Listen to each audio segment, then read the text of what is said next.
किसान आंदोलन अब इंडिया तक सीमित नहीं रहा, ये धीरे धीरे ग्लोबल लेवल पर पहुंचता जा रहा है। यूएन ह्यूमन राइट्स और इंटरनेशनल मीडिया भी इस टॉपिक को कवर कर रही है, इस मुद्दे पर ध्यान दे रही है। मनदीप पुनिया वाली स्टोरी, मनदीप पुनिया एक रिपोर्टर है, उसको अरेस्ट किया था, इस पर मैंने प्रॉपर वीडियो कवर की थी। इस स्टोरी को भी इंटरनेशनल मीडिया ने कवर किया, इस पर ध्यान दिया और इंटरनेशनल मीडिया का भी यही मानना है कि उस जर्नलिस्ट को इसीलिए अरेस्ट किया गया क्योंकि वो किसान आंदोलन की स्टोरी कवर कर रहा था। इंटरनेशनल मीडिया और ह्यूमन राइट्स वॉच ये बता रहे हैं कि इंडिया में पिछले सालों में कितने किसानों ने सुसाइड किया, किसानों का क्या स्टेटस है इंडिया में, कैसी उनकी हालत है। बेसिकली जो काम हमारे देश की नेशनल मीडिया को करना चाहिए, कहीं ना कहीं वो काम इंटरनेशनल मीडिया कर रही है। काफ़ी सारे फेस इस आंदोलन में हमें देखने को मिले। अमेरिकन पॉप स्टार रिहाना ने फार्मर प्रोटेस्ट को लेकर, किसान आंदोलन को लेकर ट्वीट किया। उन्होंने जब ट्वीट किया तो हमारे देश के बॉलीवुड सेलिब्रिटी स्टार्स ने ये कहा कि ये हमारे देश का मामला है। अब यूएन ह्यूमन राइट्स ने सरकार को ये हिदायत दी है कि आप ज़्यादा से ज़्यादा संयम बरतें और किसानों को भी यही हिदायत दी है कि आप आपस में ज़्यादा से ज़्यादा संयम बरतें। सरकार को यही कहा है कि बातचीत से अगर मामला सुलझ सकता है तो कोशिश करें, बातचीत से ही ये मामला सुलझ जाए। 11 बार सरकार की किसानों से बात हो चुकी है और 11 बार वो बात अनसक्सेसफुल रही है, कोई उसका नतीजा नहीं निकल कर आया। एक बार जब सरकार से किसानों ने बात की और किसान जब बाहर आए उस मीटिंग से, तो किसानों ने बताया कि हमें बेइज्जती महसूस हुई है सरकार से बात करके।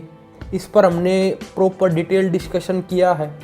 इंटरनेशनल मीडिया की अगर मैं बात करूं तो कुछ आर्टिकल्स में इंटरनेशनल मीडिया ने एंटी सीए प्रोटेस्ट जो देश में चल रहा था उसको लेकर सरकार को टारगेट किया है, हमारे देश की सरकार को, और कहा है कि जिसने भी सरकार के खिलाफ बोलने की कोशिश की उसको सरकार ने अरेस्ट किया, डायरेक्टली और इनडायरेक्टली।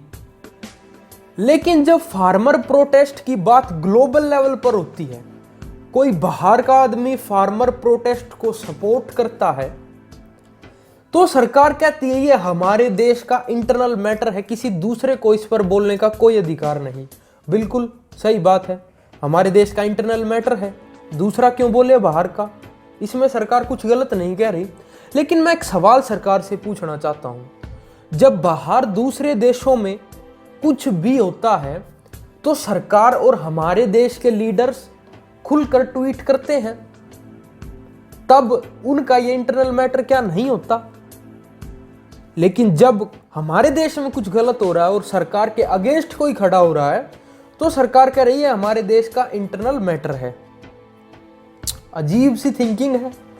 बात करूं मैं आंदोलन की तो ऐसे बैरिकेड्स दिल्ली बॉर्डर पर लगा दिए गए हैं, ऐसा पैटर्न बैरिकेड्स का बना दिया गया है कि Indo China, Indo Pakistan border पर भी ऐसे बैरिकेड्स आपने नहीं देखे होंगे। लोहे की कील वहां पर लगा दी गई है रोड पर, और किसानों ने क्या किया, किसानों ने ठीक उन कीलों के साथ में फूल उगा दिए। यूएन ह्यूमन राइट्स ने किसानों को भी ये कहा है कि आप भी अपने तरफ से अपने लेवल पर संयम बरतें, जो भी 26 जनवरी को हुआ ऐसा कुछ दोबारा ना हो, इसका ध्यान रखें। देखिए, ह्यूमन राइट्स का बेसिकली यही काम होता है, मानवाधिकार का पूरी दुनिया में जहां पर भी उल्लंघन होता है ये लोग बोलते हैं, ये लोग आवाज उठाते हैं, इनका काम ही यही होता है मानवाधिकार सभी को मिले, ये ध्यान रखते हैं, अवेयरनेस फैलाते हैं ह्यूमन राइट्स को लेकर। अब देखने वाली बात ये होगी कि हमारी सरकार को दुनिया भर से सजेशंस और क्रिटिसिज्म आ रहे हैं इन 3 कृषि कानूनों को लेकर। सरकार अब क्या स्टेप उठाएगी और अगला क्या कदम होगा सरकार का, ये अब देखना बाकी होगा। कुछ भी अपडेट होगा मैं आप सभी को बता दूंगा। ये मेरे सोशल मीडिया हैंडल्स हैं, आप मुझे वहाँ पर जाकर फॉलो कर सकते हैं, ज़्यादा एक्टिव मैं वहीं पर रहता हूँ। ट्वीट वगैरह मैं कर देता हूँ। अगर कोई भी अपडेट होता है तो आप मुझे फॉलो कर सकते हैं। अगर चैनल पर नए आए हैं और वीडियो पसंद आई तो चैनल को सब्सक्राइब जरूर करते हुए जाइएगा। बाय बाय, टेक केयर, जय हिंद।